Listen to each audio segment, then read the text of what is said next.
हे दोस्तों, आज का हीरो स्टॉक्स में आपका स्वागत है। और आज इस वीडियो में हम डिस्कस करने वाले एक और क्वेश्चन को mutual fund investor group of India page Facebook page से। इसमें इनका बेसिकली ये क्वेश्चन है कि ये 10 लाख इन्वेस्ट करना चाहते हैं और इनको 10,000 रुपये पर मंथ चाहिए। तो ये पूछ रहे हैं कि ये कौन सा म्यूचुअल फंड में इन्वेस्ट करें। सबसे पहला बात, जो आपका रिक्वायरमेंट है उसके हिसाब से हम परसेंटेज सबसे पहले कैलकुलेट करते हैं। उसके लिए हम कैलकुलेटर खोलते हैं। कैलकुलेटर में सबसे पहले चेक करते हैं कि आपका जो अमाउंट है वो है 10 लाख। क्या है, सैकड़ों हज़ार 10 लाख 10 लाख। अगर इसको हम 12% के हिसाब से पर ईयर हमको कोई देता है 12%, तो हमको कितना पैसा मिलेगा। एक साल में 1,20,000 मतलब हर महीने हो गया लगभग 10,000 रुपये। तो आपको ऐसे जगह इन्वेस्ट करना है जहां आपको 12% रिटर्न मिले।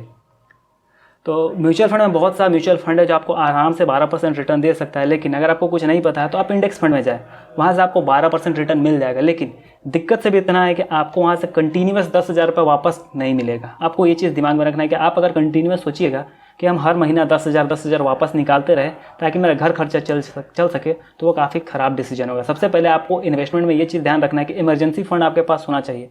ऐसा ना हो कि आप अपना इमरजेंसी फंड को यहाँ लगा दें। होप आपको क्लियर हुआ होगा कि 12% आपको रिटर्न लेना है। लेकिन सबसे पहले इन्वेस्टमेंट में आपको ये चीज़ दिमाग में रखना होगा कि इमरजेंसी फंड आपका हमेशा रेडी होना चाहिए। कि ऐसा जरूरी नहीं कि कभी ज़रूरत पड़े आपको कि मेडिकल इमरजेंसी का, जैसे कोविड के टाइम में खाना का इमरजेंसी हो गया था, बहुतों का जॉब छूट गया था। तो हो सकता है कि ऐसा कंडीशन हो जाए। जरूरी नहीं रिपीट होगा हर बार, लेकिन कौन जानता है क्या होगा। तो हो सकता है कि मे भी हो। तो आपको सबसे पहले अपना इमरजेंसी फंड को रखना है और उसको अलग रखना है। अगर आपका ये इमरजेंसी फंड है तो इसको इन्वेस्ट करना बहुत गलत डिसीजन होगा आपके लिए। जहाँ तक बात है 10 लाख इन्वेस्ट करके 10,000 निकालने का, तो आपको ऐसा जगह इन्वेस्ट करना है जहाँ आपको 12% रिटर्न मिले। तो वहाँ से आपको आराम से 10,000 रुपये मिल जाएगा। अगर आपका घर चल रहा है, अगर आप जॉब कर रहे हैं और आपका घर आराम से चल रहा है और चाहते हैं कि 10,000 रुपये पर मंथ आपका अकाउंट में आता है जिसको कि आपको यूज़ नहीं करना है, तो सबसे अच्छा आराम से जाइए और कंटिन्यूस हर महीना इन्वेस्टमेंट करते रहिए इंडेक्स फंड में। ऐसा नहीं कि आप 10 लाख रुपये लिए और डायरेक्टली इंडेक्स फंड में जो अभी चल रहा है 61,000 पे जो सेंसेक्स, उसमें जाकर इन्वेस्ट कर दे। वो काफ़ी ख़राब डिसीजन होगा। ख़राब इसीलिए होगा क्योंकि हो सकता है कि अभी मार्केट बहुत हाई वैल्यूएशन पे रहे। मैं ये नहीं कह रहा हूँ कि अभी बहुत हाई वैल्यूएशन पे है, लेकिन कोई नहीं जानता है कि हाई वैल्यूएशन क्या है।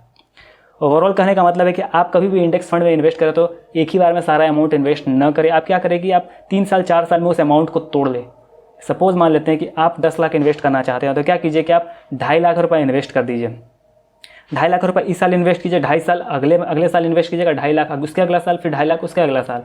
तब तक आप उस पैसे को क्या कीजिए, कहीं भी आप FD कर दीजिए किसी भी बैंक में। तो ये मेरा सजेशन रहेगा, बाकी आपकी मर्जी है। मैं कोई फाइनेंशियल प्लानर नहीं हूँ, बस एक सोचने का अपना तरीका होता है कि अगर आप 10 लाख रुपये एक ही बार में इन्वेस्ट कर देते हैं किसी भी इंडेक्स फंड में एक बार, किसी भी, कहने का मतलब है कि मेरा बेसिक पर्पस है कहने का सेंसेक्स या निफ्टी में, तो बेसिकली होगा ये कि अगर अभी मान लेते हैं पीक पे चला गया, मान लेते हैं कि अभी पीक पे ही है 61,000 पे सेंसेक्स है, तो हम कंसिडर करते हैं कि ये पीक पर यहाँ से गिर जाएगा, तो होगा ये कि आपका जो 10 लाख का वैल्यू वो डिक्रीज़ हो जाएगा।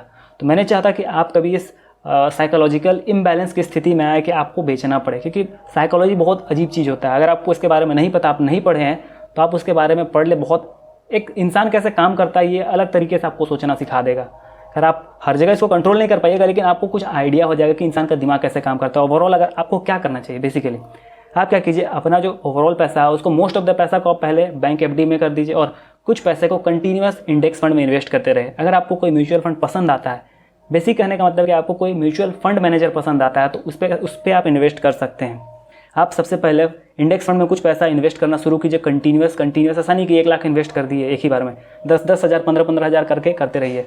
ये जरूरी नहीं है कि आप कितना बड़ा अमाउंट इन्वेस्ट करते हैं, ये जरूरी है कि आप कितने लंबे समय तक इन्वेस्टेड रहते हैं, कितना अच्छे तरीके से आप उस बिजनेस को समझते हैं। जैसे आप इंडेक्स फंड को समझते हैं या उस म्यूचुअल फंड मैनेजर को समझते हैं, तो वो ज़्यादा अच्छा होगा एज़ कम्पेयर टू कि आप बस 10 लाख रुपये लगा दिए, आप सोचेंगे कि हमको 10,000 रुपये मिले, हमको कोई दिमाग नहीं लगाना है। ऐसा नहीं होता है। बेसिक आप 15 साल 16 साल पढ़े होंगे, तब जाके आपको कहीं एक जॉब मिला होगा, आप एक बिजनेस करने लायक इंसान बने होंगे, हुआ होगा। लेकिन जब आप उसी पैसे को यूज करना हो, तो आप उस पैसे को यूज करने के लिए आप फेसबुक में क्वेश्चन पूछते हैं जहाँ आपको बहुत अजीब तरीके का आंसर मिलता है। आप कुछ एक बुक तक पढ़ना नहीं चाहते, आप उस जॉब पाने के लिए 50 बुक पढ़े होंगे अपनी पूरी ज़िंदगी में। लेकिन जब आप उससे जो पैसे कमाए, उस पैसे को यूज करने का बात आता है, तो आप एक बुक भी नहीं पढ़ते हैं। सबसे पहले तो मैं सजेस्ट करूंगा कि आप 2 या 3 बुक पढ़े। सबसे पहले तो मैं बोलूँगा कि the richest man in Babylon book पढ़े। हिंदी में भी आ जाता है, एकदम 100 रुपये का बुक है। आपको बहुत क्रिस्टल क्लियर हो जाएगा कि इन्वेस्टमेंट क्या होता है, उसमें बहुत सारा चीज़ दिया गया है, आपको मज़ा भी आएगा, कहानीबद्ध कहानी है उसमें। दूसरा बुक अगर हमसे पूछेगा तो मैं बोलूँगा कि the richest man in Babylon के बाद the rich dad poor dad book पढ़िए। उसमें आपको साइकोलॉजी डेवलप करेगा कि किस तरीके से सोचना चाहिए। और तीसरा बुक मेरे हिसाब से होगा द साइकोलॉजी ऑफ मनी। इसमें बेसिकली आपको बताया जाएगा कि जो हम लोग का थॉट है, जो हम लोग का पुराना थॉट जिसकी वजह से हम लोग इस तरीके से डेवलप हुए हैं, इस सबको तोड़ देगा आपका पूरा और आप नए तरीके से सोचना शुरू कीजिएगा। तो ये 3 बुक कम से कम आप पढ़िए, आपको ज़्यादा नहीं कॉस्ट पड़ेगा, 500 रुपये के अंदर ये तीनों बुक आ जाएगा। आप 10 लाख इन्वेस्ट करना चाहते हैं और आप 500 रुपये खर्च भी नहीं कीजिएगा तो ये थोड़ा सा अजीब होगा और थोड़ा सा टाइम तो आपको इन्वेस्ट करना ही पड़ेगा। तो होप आपको क्लियर हुआ होगा कि आपको करना क्या है। आप बस एक पोस्ट डाल के आप सोचे कि मैं पूरा का पूरा इन्वेस्टमेंट समझ जाओ, तो ऐसा हो नहीं सकता। मेरे हिसाब से आपको अपना पैसों को, मोस्ट ऑफ द पैसा को भी बैंक में रखिए और थोड़ा थोड़ा इंडेक्स में इन्वेस्ट करना शुरू कीजिए और वो 3 बुक पढ़िए। और साथ ही साथ क्या कीजिए कि किसी एक फंड मैनेजर, किसी एक फंड हाउस पे जाइए, चाहे वो SBI हो, चाहे एक्सिस हो, चाहे HDFC हो, कोई भी एक फंड मैनेजर फंड हाउस पे जाइए और वहाँ का कोई एक फंड को चुनिए। वो हो सकता है फ्लेक्सी कैप हो सकता है। अगर आपको सब चीज़ के बारे में नहीं पता तो आप थोड़ा सा रिसर्च कीजिए, आप कुछ हार्ड नहीं है, थोड़ा सा में ही पता चल जाएगा ये सब क्या होता है। अब जो फंड चला रहा है उस फंड मैनेजर पे जाकर थोड़ा सा रिसर्च कीजिए। 2 महीने, 3 महीने, 6 महीने, साल भर तक आपको लग जाएगा, लेकिन जब आप फंड मैनेजर चुनेंगे तो आपको काफ़ी बढ़िया होगा रिटर्न देने में आपको, क्योंकि आपका भरोसा होगा उसमें, क्योंकि आप रिसर्च किए हैं। तो ये सब चीज़ है जो आपको करना है। ये एक पोस्ट डाल के कि हमको कितना रिटर्न मिलेगा, ऐसे थोड़ा सा मुश्किल है बता पाना एक वीडियो में। तो अब आपको क्लियर हुआ होगा। अगर आपको वीडियो पसंद आता है तो मैं चाहूँगा कि आप इसे लाइक कर दें और इस चैनल को सब्सक्राइब कर दें। अगर आपको कोई क्वेश्चन है तो मैं चाहूँगा कि आप कमेंट में पूछें और मैं चाहूँगा कि आप जितना ज़्यादा क्वेश्चन पूछें उतना मैं भी आपसे सीखूँगा और आप तो सीखेंगे ही। तो होप आपको क्लियर हुआ होगा। अगर आपको कोई क्वेश्चन है तो मैं फिर से बोलता हूँ कि आप कमेंट में पूछें और मेरे वीडियो में आखिर तक बने रहने के लिए धन्यवाद दोस्तों।